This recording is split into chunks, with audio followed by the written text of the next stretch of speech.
I'm in my cemetery this morning. I love this cemetery. I used to come here every day, but my schedule has changed and I don't come here as often anymore. But I wanted to come today.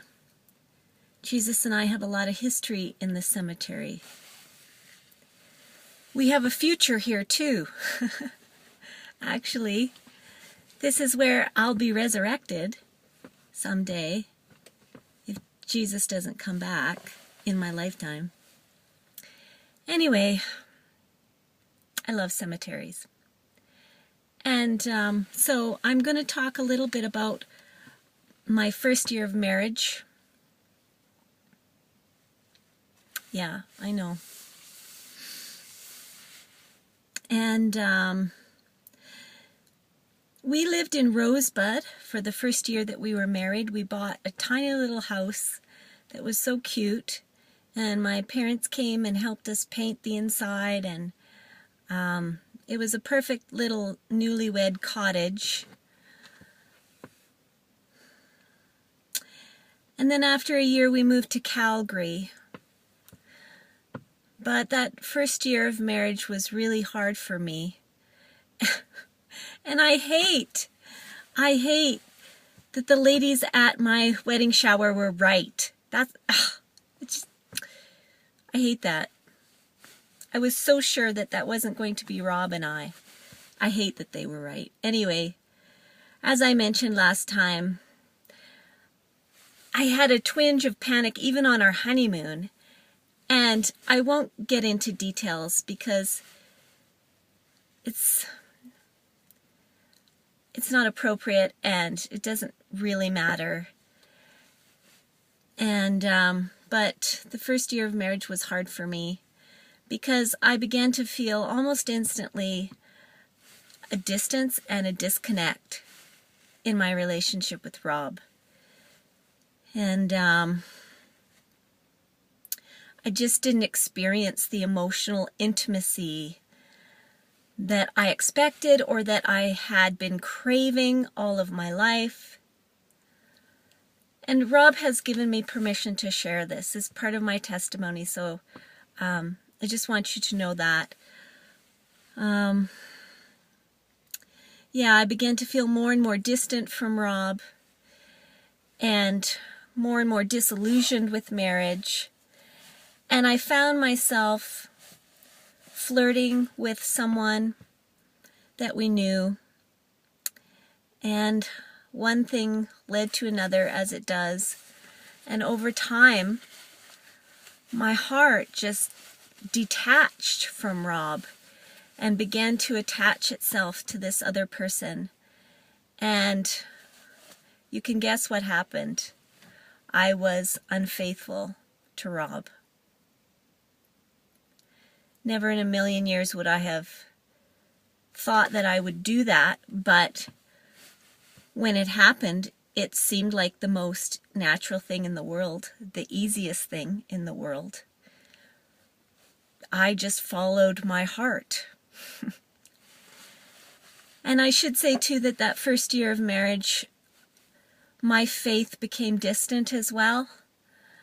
I really discovered that my desire for true love trumped in every way my faith at that point, because I was more than willing to give up everything to follow my heart and to have my dream, my deepest dream. And so I got to the point where I decided that I was going to leave Rob. After work in Calgary one day, I left Rob a note, and I told him I don't love you anymore. I don't want to be with you anymore. And I'm leaving after work today, and I'm going over to my friend Shauna's house. So I left him the note. I went to work, and then after work, well, I won't get into all the details of how it happened, but I ended up at my friend Shauna's house. Rob was very upset, very angry. He knew about the affair, but when he got that note, one of the first things that he did was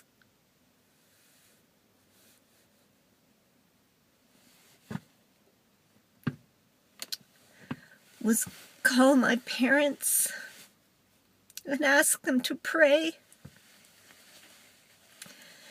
And they basically stayed up all that night praying.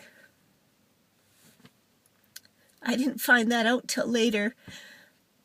All I knew at Shauna's was that I began to feel more and more uncomfortable and more restless. I fully intended to leave Rob because I would not give up my dream of true love, and I believed that this other person was my true love. I fully intended to end my marriage. But as I sat at my friend Shauna's that evening, I just began to feel this anxiousness, this restlessness, and I actually started to pace back and forth in her living room. I didn't really understand what I was feeling, but I began to think about the reality of what I was doing and the ramifications and the people that it would affect.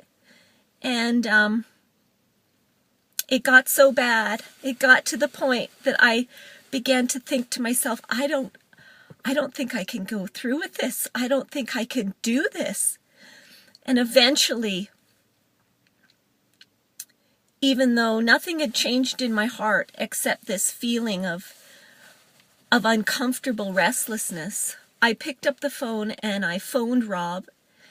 And when he answered, I said one sentence, "Come and get me." And I hung up the phone.